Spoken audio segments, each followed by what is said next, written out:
நீங்கள் பார்த்து கொண்டிருப்பது ஆம்ஸ்டாங் டிவி.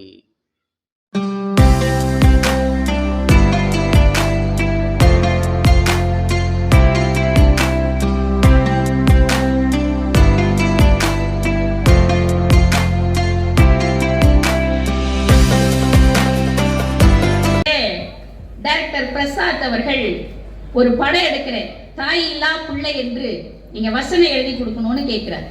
அதற்கு கலைஞர் அவர்கள் ஒரு தொகையை சொல்றார். அதற்கு அவர் சொல்றாரு, டைரக்டர் பிரசாத் சின்ன பட்ஜெட்டை எடுக்கிற படம் அப்படின்னு இழுக்கிறார். அப்ப கலைஞர் சொன்னாரு, சரி படம் 100 நாள் ஓடிடுச்சுன்னா நான் கேட்ட தொகையை தருவீங்களா அப்படின்னார். அதுக்கு அவர் சொன்னாரு, நீங்க கேட்ட தொகையை மட்டுமல்ல, 100 நாள் படம் ஓடிவிட்டால் 10,000 கூடுதல் பரிசாக தருகிறேன்னாரு. வசனம் எழுதினாரு. அவர் வசனம் எழுதி 1 நாள் 2 நாள் ஓடுமா, 100 நாளை நோக்கி தாண்டி ஓடுகிறது அந்த படம். இப்ப அவரே வந்து பேசின தொகையையும் மேல 10,000 கொடுத்தார். இப்ப இது அல்ல செய்தி. யார் கடவுள் என்று கேட்டார், கடவுள்னு தனியா வந்தெல்லாம் இறங்க மாட்டார். வானத்துல இருந்து பூமியை பொழந்துகிட்டெல்லாம் மேல வர மாட்டார். பல நூல் படித்து நீ அறியும் கல்வி, பிறர் நலம் நினைத்து நீ வழங்கும் செல்வம், பிறர் உயர்வினிலே உனக்கு இருக்கும் இன்பம், இவை அனைத்திலுமே இருப்பதுதான் தெய்வம். பார்வையிலே கடவுள் வாழ்கிறான், அவன் கருணை உள்ள நெஞ்சினிலே கோவில் கொள்கிறான். இதோ எந்த தெய்வம் முன்னாலே. யார் தெய்வம்னா, யாரிடத்திலே கருணை இருக்கிறதோ அவர் தாங்க தெய்வம். இருக்கிறது ஆகாரத்திற்காக அழுக்கை சாப்பிட்டு தடாகத்தை சுத்தப்படுத்துகிற மீன், அதை போல என்று சொல்லியிருப்பார். சம்பளம் அவர் கேட்கும் போது என்னையா சம்பளம் கேட்கிறாரேன்னு தோணுச்சு இல்ல. வாங்கின சம்பளத்தை பொது நலத்திற்காக வழங்கியவர். தமிழ் சொல்லுகிறது, கொடுக்கணும்னு ஒருத்தருக்கு தோன்றது சொல்லிலாம் வராதான். தானம், தயை, நட்பு, பிறவி குணம்னா இதெல்லாம் உள்ள இருந்து அதுவா வரணும். இன்னொருத்தர் சொல்லி எல்லாம் வராது. அவருடைய ஜீன்ல இருந்து வந்தவர் யாரு? நம்முடைய முதல்வர். இந்த நகர நெரிசல்ல, டிராபிக்ல நாம் நிற்கின்ற போது நம்மோடு ஒரு தோழர் வந்து நிப்பாருங்க. கலர் கலரா சட்டை போட்டுக்கிட்டு ஏதோ ஒன்னு டெலிவரி கொடுக்க போவார். ஒன்னு சாப்பாடா இருக்கலாம், இல்ல வேற ஏதோ பொருளாக இருக்கலாம். அந்த ஆன்லைன் டெலிவரி கொடுக்கறதுக்கு பக்கத்துல நிப்பார். நானெல்லாம் யோசிச்சிருக்கிறேன், எப்ப இந்த சென்னையில எப்படிதான் அப்படி வாழறாங்களோ தெரியல. அது நாமளாவது வீட்டுல இருந்து ஆபீஸ், ஆபீஸ்ல இருந்து வீடு அப்படின்னு போயிடுறாங்க. ஆனா அவர்கள் அதேதான் வேலையே. நகரத்தை சுற்றி சுற்றி வந்து எல்லாருக்கும் ஆன்லைன் டெலிவரி கொடுக்கிறது தான், இணைய வழி சேவை தான் அவர்களுடைய வேலை. பாவம் இவர்கள் எல்லாம் என்ன செய்கிறார்களோ என்று ஒரு நிமிடம் பச்சி கொண்டு விட்டு நம்ம நகர்ந்து விடுவோம். ஆனால் அந்த தொழிலாளர்களை இன்றைக்கு நினைத்து இந்தியாவில் எந்த முதல்வருக்கும் இந்த கருணை வந்திருக்குமா என்றால் இல்லை என்றுதான் சொல்ல வேண்டும். அந்த இணைய வழி தொழிலாளர்களுக்கு ஓய்வு கூடம் கட்டி தந்து இன்றைக்கு அழகு பார்க்கிறார் நம்முடைய முதல்வர் அவர்கள். மக்கள் நலத்தோடு மக்கள் முதல்வராக இன்றைக்கு துளைக்கிறார் நம்மளுடைய முதல்வர் அவர்கள். அதனால தாங்க இன்னைக்கு அந்த திட்டங்களை சொன்ன உடனே மற்ற மாநிலங்கள் பின்பற்றுகிறார்கள். இந்த மக்களை தேடி மருத்துவத்தை இன்றைக்கு மகாராஷ்டிரா, தெலுங்கானா, மேற்கு வங்கம் மாநிலங்கள் இன்றைக்கு அந்த திட்டம். பைஜாமாக்களுக்கு மட்டுமே மரியாதை கிடைத்த பாராளுமன்றத்திலே வேட்டி சட்டைக்கு மரியாதை கிடைக்க செய்த முதல் தன்மான தமிழன் பேரறிஞர் அண்ணா என்பதை நாம் அறிவோம். தென்னாட்டு பெர்னாட்ஷா, இந்நாட்டு இங்கர்சால் என்று நாம் புகழ்கிறோமே, அந்த மாமனிதர் இந்த தமிழ்நாட்டினுடைய மண்ணிற்கு அதற்கு முன்னாடி எல்லாம் சென்னை ராஜதானின்னு பேர். சென்னை மாகாணமாக இருந்ததை, சென்னை ராஜதானியாக இருந்ததை எல்லோருடைய விருப்பம் இதுதான் கழகத்தின் முதல் அடி என்று தமிழ்நாடு என்று பெயர் மாற்றிய திராவிட முன்னேற்ற கழகத்தினுடைய அன்றைய ஆட்சியில விழா எடுக்கிறார்கள்.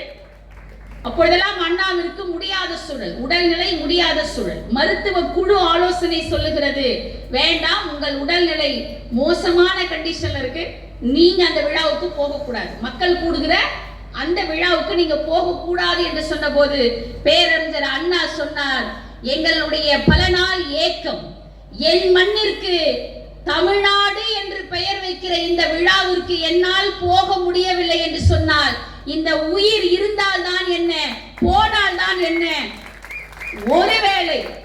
ஒருவேளை அந்த மேடையிலே என் உயிர் பிரியும் என்றால் இதை விட மகிழ்ச்சி இந்த உலகத்தில் எனக்கு இல்லவே இல்லை என்று சொன்னேன்.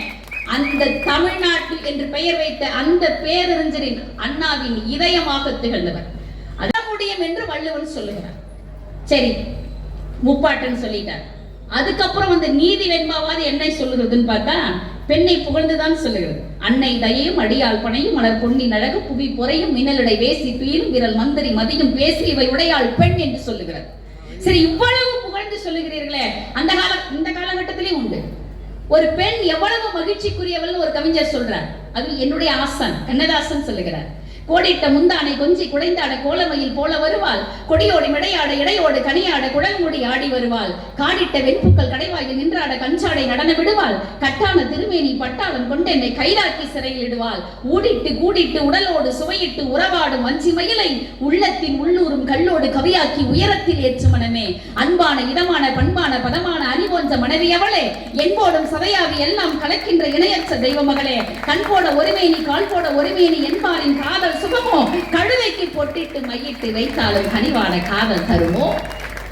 பெண்ணை வர்ணித்து பாடக்கூடிய ஏராளமான கவிஞர்கள் இந்த மண்ணிலே இருந்தார்கள். பெண்ணை மேன்மையை வார்த்தைகளிலே மட்டும் தந்தார்கள். வார்த்தைகளிலே மட்டும் பெண்மை மேன்மைப்படுத்த வேண்டியவள் அல்ல, அவள் வாழ்க்கையிலும் மேம்பட வேண்டும் என்ற திட்டங்களை தந்தவர் முத்தமிழறிஞர் டாக்டர் கலைஞர் அவர்கள். அவருடைய பிறந்த நாளை இன்றைக்கு நாம் செம்மொழி நாளாக இன்றைக்கு கொண்டாடி மகிழ்கிறோம் என்று சொன்னால் உங்கள் அனைவருக்கும் என்னுடைய வாழ்த்துக்களையும் பாராட்டுகளையும் சொல்லி தமிழ் வெல்லட்டும், இனம் வாழட்டும் என்று சொல்லி அன்பு நெஞ்சங்கள் அத்தனை பேருக்கும் நன்றி பாராட்டி விடைபெறுகிறேன். நன்றி, வணக்கம். அடிமை கூட்டம் ஒழிக்கப்பட வேண்டும் என்று என்னாலும் மூழ்கிக் கொண்டிருக்கின்ற செங்கோடி வீரர், அன்புக்குரிய சொல்லூர் உழவர் மருதூர் ராமலிங்கம் அவர்கள் இப்போது உரையாற்றுவார்.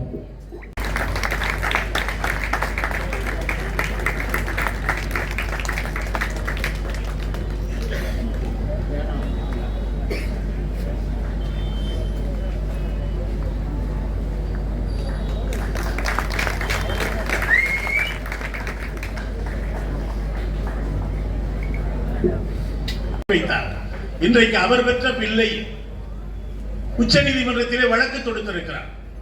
என்ன வழக்கு? இங்கே ஒருவர் இருக்கிறார், அவர் செய்ய வேண்டியதையெல்லாம் விட்டுவிட்டு எதையெல்லாம் செய்யக்கூடாதோ அதையெல்லாம் செய்து கொண்டிருக்கிறார். கையெழுத்து போட வேண்டியது அவருடைய வேலை. ஆனால் கையெழுத்து போடுறதை தவிர எல்லா வேலையும் பார்ப்பார். அப்படி தமிழக சட்டப்பேரவை அனுப்பி அத்தனை சட்ட முன்வரைவுகளுக்கும் அவர் அனுமதி தர மறுத்த பொழுது உச்ச நீதிமன்றத்தினுடைய நெடிய படிக்கட்டுகளை நம்முடைய தமிழக முதல்வர் அவர்கள் தட்டினார்கள். உச்ச நீதிமன்றம் 2 பேரை சட்டவிரோதம்னு சொல்லியிருக்காங்க. ஒன்று, அடாவடி செய்கிற, அதிகார துஷ்பிரயோகம் செய்கிற அமலாக்கத்துறை செய்வது சட்டவிரோதம் என்று சொன்ன அதே உச்ச நீதிமன்றம் தான் நீங்கள் இப்படி கால வரையறையின்றி இந்த சட்ட மசோதாக்களை நிறுத்தி வைத்திருப்பது என்பது சட்டவிரோதம் என்று சொல்லிவிட்டு எங்களுக்கு இருக்கிற சிறப்பு உரிமையை பயன்படுத்தி, அதிகாரத்தை பயன்படுத்தி சட்டப்பேரவை நிறைவேற்றிய 10 மசோதாக்களுக்கும் நாங்கள் அதை சட்டமாக்கி தருகிறோம் என்று உச்ச நீதிமன்றத்தின் உதடுகளை பேச வைத்தவர் இன்றைய முதல்வர் அவர்கள். 2152 கோடி பள்ளி பிள்ளைகளுக்கு கிடைக்க வேண்டிய நிதியை ஒன்றிய அரசு மறுக்கிறது. அதற்கு ஒரு வழக்கு போட்டிருக்கிறார். நிச்சயமாக நல்ல தீர்ப்பு அதிலும் வரும். நமக்கு வர வேண்டிய நிதியை கருணாநிதியின் பிள்ளை நிச்சயமாக பெற்றுத் தருவார். அது மட்டும் இல்ல, இன்னைக்கு என்ன பிரச்சனை? கீழடி மதுரை மாவட்டத்தினுடைய பக்கத்திலே இருக்கக்கூடிய 2600 ஆண்டுகளுக்கு முன்னாலேயே சிந்து வெளி நாகரிகத்துக்கு நிகரான ஒரு நகர நாகரிகம் தமிழ் மண்ணில் இருந்ததற்கு என்பதற்கான ஆதாரம் கீழடியிலே கிடைக்கிறது. இதை முடிவு செய்ய முடியாது என்கிறார். இந்த பேட்டியை எதிர்த்து கொடுத்தாரு. அகழ்வாராய்ச்சி அலுவலர்கள் தேர்ந்து கொடுக்கல. பாஜக அலுவலகமான கமலாலயம் பக்கத்திலே உட்கார்ந்து கொண்டு இதை அரசியல்வாதிகள் முடிவு செய்ய முடியாதுங்கிறார். பக்கத்தில் 2 பெரிய அகழ்வாய்வு நிபுணர்கள் உட்கார்ந்து இருக்காங்க. யார் தெரியுமா? இவர் இந்த பேட்டி கொடுக்கிறப்ப ஒன்று முன்னாள் ஆளுநர் தமிழிசை சவுந்தரராஜன், இன்னொன்று அந்த கட்சியினுடைய தலைவர். ஏன்னா தமிழருடைய வரலாறு இவங்க சரஸ்வதி நதி நாகரிகம் என்று இல்லாத நதியை தேடுகிறார்கள், அதற்கு பல ஆயிரம் கோடியை ஒதுக்குகிறார்கள். ஆனால் வைகை நதிக்கரையில், பொருணை நதிக்கரையில், காவிரி நதிக்கரையில், இன்னும் தமிழ்நாட்டில் ஓடுகிற நதிக்கரைகளில் எல்லாம் உயர்ந்த நகர நாகரீகம் இருந்தது என்பதற்கான சாட்சியம் வெளியே வர வர இவர்கள் கட்டி வைத்திருக்கிற வரலாறு உள்ளே போகிறது. மணிமேகலையின் அட்சய பாத்திரமா? ஒரு நிமிடம் கூட கலைஞர் யோசிக்கவில்லை மணிமேகலையின் அட்சய பாத்திரம் தான் என்று சொன்னார். ஏன் என்று கேட்டதற்கு அவை இரண்டும் ஆபரணம், இது பசி விரட்டுகிற அட்சய பாத்திரம் தான் எனக்கு பிடிக்கும் என்று சொன்னார். ஆனால் அந்த அட்சய பாத்திரம் பிடிக்கும் என்று சொன்னார் அல்லவா, அவர்தான் தமிழ்நாட்டிலே முட்டையுடன் கூடிய சத்துணவை முதலிலே கொண்டு வந்தார்.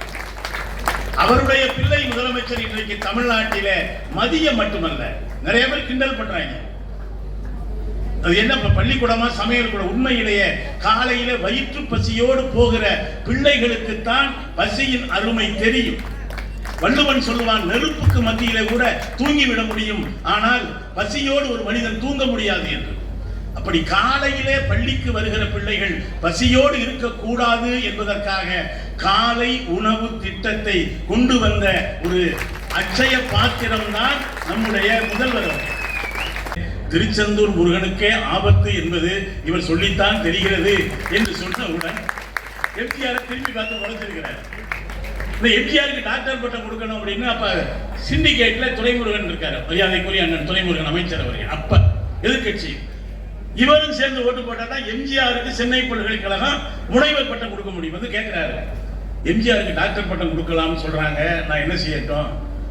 எம்ஜிஆர் ஒரு குழந்தை மாதிரியா, அவருக்கு டாக்டர் பட்டம் கொடுக்கிறது தான் முறை என்று அந்த இடத்துல அவர் வேற கட்சி வேற என்ன பார்க்கல. நான் ஒன்றை சொல்லி நிறைவு செய்கிறேன். 1974 கோட்டையிலே முதல்வராக இருந்த கலைஞர் கொடியேற்றினார். 77 முதல்வராக வந்த எம்ஜிஆர் அங்கே கொடியேற்றுகிற பொழுது என்ன சொன்னார் தெரியுமா? இன்னைக்கும் சுதந்திர தின உரையில் எடுத்து படிச்சு பாருங்க. இந்த கொடியேற்றுகிற உரிமையை பெற்று தந்த கலைஞருக்கு நன்றி சொல்லி இந்த கொடியை நான் ஏற்றுகிறேன். இதுதான் கலைஞருடைய வரலாறு. இன்றைக்கு தமிழகத்தினுடைய முதலமைச்சர் எண்ணற்ற திட்டங்கள், குறிப்பாக படிக்க வேண்டும் படிக்க வேண்டும் படிக்க வேண்டும் என்பதற்காக அத்தனை பிள்ளைகளையும் தன்னுடைய பிள்ளைகளாக எண்ணி உயர்த்துகிறவராக இருக்கிறார். அதையெல்லாம் விட அன்றைக்கு கலைஞர் அவர்கள் மாநில உரிமைக்காக மத்தியிலே கூட்டாட்சி, மாநில சுயாட்சி என்பதை நிலைநிறுத்த ராஜமன்னார் குழுவை அமைத்தார். வார்த்தை அல்ல, ஒவ்வொரு நாளும் வேலும் வில்லோடும் போராடுகிறவர்களாக நம்முடைய தமிழக முதல்வர் இருக்கிறார். இன்றைக்கு முத்தமிழறிஞர் கலைஞர் அவர்கள் இன்றைக்கும் தன்னுடைய பேச்சால், எழுத்தால், திரைப்பட வசனத்தால் அவர் தான் சொல்லுவார், இந்த உலகம் ஒரு மாய கண்ணாடி, நம்ம சிரிச்சா அது அழுகும். எத்தனை பேர் இருக்காங்க, நம்ம சிரிச்சா அழுவாங்க, அழுதா சிரிப்பாங்க அப்படின்னு மணமகள் படத்துல கலைஞர் எழுதினார். ஆனால் கலைஞர் ஒரு உண்மையிலே அவரும் மாய கண்ணாடி, தான் அழுதாலும் மக்கள் சிரிக்க வேண்டும் என்று நினைத்த ஒரு மாய கண்ணாடியாக, மக்கள் கண்ணாடியாக திகழ்ந்தார். அவருடைய அண்ணாவின் இதயத்தை பெற்றவராக, பேரொழியாக திகழ்கிற கலைஞர் அவர்களுக்கு நம்முடைய வணக்கத்தை சொல்லி இந்த நிகழ்வை ஒரு திருவிழாவாக நடத்தி கொண்டிருக்கிற நம்முடைய அண்ணன் சேகர்பாபு அவர்களுக்கும், வட்டக்கழக செயலாளருக்கும், வருகின்ற நாடாளுமன்ற சட்டமன்ற உறுப்பினர்கள் அத்தனை பேருக்கும், இத்தனைக்கும் மேலாக மிகச்சிறப்பாக இந்த பகுதியில் குழுமி இருக்கிற சகோதரிகளுக்கும் தோழர்களுக்கும் வணக்கத்தை சொல்லி என் வார்த்தையை நிறைவு செய்கிறேன். நன்றி. புத்தகறிஞர் டாக்டர் கலைஞர் அவர்களின் செம்மொழி நாளை முன்னிட்டு நடைபெற்ற இந்த மாபெரும் பொதுக்கூட்டத்திற்கு வருகை தந்து சிறப்பித்த மாண்புமிகு அமைச்சர் அண்ணன் PK சேகர்பாபு அவர்களை சேர்ந்து அனைவருக்கும் நன்றி நன்றி நன்றி.